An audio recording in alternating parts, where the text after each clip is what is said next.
I don't ever slow up, no I don't take shit. I got no love for the fakeness. If you wanna play tough and wanna hate this, I'll always show up. I don't ever slow up, no I don't take shit. I got no love for the fakeness. If you wanna play tough and wanna hate this, I'll always show up and make a statement. I don't ever slow up, no I don't take shit. I got no love for the fakeness. If you wanna play tough and wanna hate this, I'll always show up and make a statement. Everything I do so instinctive and so passionate. Every word I move so descriptive like an adjective. I got a vendetta against people who patented being negative when you should be getting after it.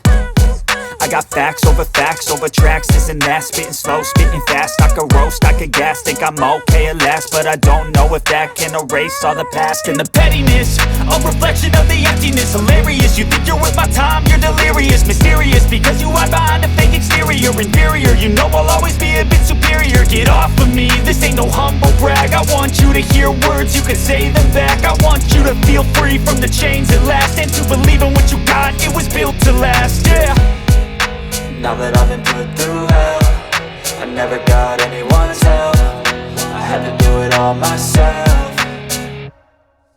I don't ever slow up, no I don't take shit. I got no love for the fakeness. If you wanna play tough and wanna hate this, I'll always show up and make a statement. I don't ever slow up, no I don't take shit. I got no love for the fakeness. If you wanna play tough and wanna hate this, I'll always show up and make a statement. Gonna learn the consequence of being incompetent. Mental health is confidence, dreams and some modestness. I'm not here to save the day, that's for you to take away. I could play a million mind games, but instead I say something not illogical, something that is topical. Rub it on and watch it go, make yourself unstoppable. Dreams are irresponsible, but they're always possible. If you just believe, you could be so remarkable. Thoughts in my head, a collage and they spread. I'll be great one day, going off of my meds. No, I'm not giving up, no, I'm not giving in. I will make it to the top, taking off in the wind. I gotta make it, I'm saving every day to taste it. I'm patient, but my mind, it can hardly take it. I'm chasing a dream that I've had for several ages. A vacant, modern kingdom for the taking. Now that I've been put through hell, I never got anyone's help. I had to do it all myself. I don't ever slow up, no I don't take shit. I got no love for the fakeness. If you wanna play tough and wanna hate this, I'll always show up and make a statement. I don't ever slow up, no I don't take shit. I got no love for the fakeness. If you wanna play tough and wanna hate this, I'll always show up and make a statement. I don't ever slow up, no I don't take shit. I got no love for the fakeness. If you wanna play tough and wanna hate this, I'll always show up.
गया हूँ फिर से आप लोग के सामने एक और थार को टेस्ट करने, जो हमने कस्टमाइज किया है कस्टमर के हिसाब से. We are calling this Thar night sky Thar because इसमें सब चीज ब्लैक है, एवरीथिंग इज ब्लैक. तो हमने कोशिश की सारी चीजें ब्लैक ही रखें because the customer wanted like that कि इसमें मेरे को हर एक चीज ब्लैक चाहिए. In fact the interior, the steering, everything, even we wanted the AC vents to be black. हमने कोशिश की पर however we failed. We are doing a test drive of this vehicle because हमने इसमें 20 inches के alloy, full contour alloys डाले हैं और 20 inches mud-terrain tires भी डाले हैं. So let's go for a spin. Let's see how this the night sky Thar is performing and how people on the roads are reacting on this. Yeah. So stay tuned. जा रहे हैं हम location की तरफ. Where we'll get a free way to drive the vehicle. As you guys all know, Mumbai traffic and Mumbai में भी अंधेरी में हैं हम लोग. So most densely traffic area. Let's see, अभी सुबह का टाइम है, सुबह के 9:30 बज रहे हैं. So ट्रैफिक इतना है नहीं. So as you guys know, जो भी हम सारी चीजें यूज करते हैं ऑल ब्रांडेड यूज करते हैं. जैसे we start from let's say bimbra, hypersonic, ajom, then car DI and then fuel and all these products. So आज सबको टेस्ट करेंगे, देखते हैं क्या होता है. इसमें हमने 360 डिग्री कैमरा भी डाला. If you want to see this is how it looks. Front view, this is rear view and this is all 360 degree view. मेरे राइट में क्या है, लेफ्ट में क्या है एंड रिवर्स में क्या है. अब मैं अगर लेफ्ट इंडिकेटर दूंगा तो ये सिर्फ लेफ्ट के बारे में बताएगा. सी this is on my left and if I do right, अब ये चला जाएगा. मैंने बंद कर दिया indicator, it goes on reverse. Right indicator दूंगा, ये राइट के बारे में बताएगा. यू कैन सी राइट में एक जनरेटर वैन खड़ा है. Night sky edition of Thar by futures 4x4. सारी चीजें बताता हूँ इसमें क्या क्या किया है, कैसे किया है और इसमें so next modification on the night sky edition is the black grille, gloss black grille. पर पहले हम exterior की बात करें, then we'll go to the interiors. So coming to the next upgrade on the night sky edition is bumper के बारे में मैंने आपको बता दिया, grill बता दी. is the wheel. हमने इसमें फ्यूल कॉन्ट्रा व्हील्स डाले हैं 20 इंचेस 12 जो भी हमने किया है सब बाहर किया है. अब हम जाएंगे अंदर. अंदर हमने क्या किया है ये देखने के लिए. जैसे मैं पहले से बोल रहा हूँ, शुरू से बोल रहा हूँ, ये नाइट स्काई एडिशन हमने इसको नाम दिया because customer wanted it all black, inside outside everywhere. तो वैसा ही हमने किया है इसके अंदर और यही मैं अभी आपको दिखाने जा रहा हूँ अंदर हमने क्या क्या किया. From flight. Yes, I always wanted a car like this. Look at from inside. Have a look. Dada. See on top. Oh yes. Okay. Oh my God, this is great. Kids are going to love it. And see the shooting star. It will shoot now. See this? Wait. Kids are gonna love it. Guys, we are at Futurz with Pooja ji and with her Thar. We will just ask few questions and to you, Pooja ji. आप मेरे को बताइए, how did you come to know about us first? My brother-in-law. Okay. Because I wanted to buy Thar and but I wanted to do it in a different way, so he told me and he was searching, so he found out about you on Instagram. Okay. That's how we came to know. Okay. And so tell me one more thing, ma'am. How did you like our work and are you satisfied with the modifications we've done on your It's car? more than satisfaction. It is like you have made my dream come true. Oh, thank you so much. So beautiful. It is amazing. It is more than expectation. So it's just looking like a wow. Yeah, just looking like a wow. Okay. So ma'am, is there, I mean from 1 to 10, where you rate us? 10. Thank you so very much. 10. Thank you so very much, ma'am. And we look forward for more opportunities. Yes. Thank you so very much. Thank you.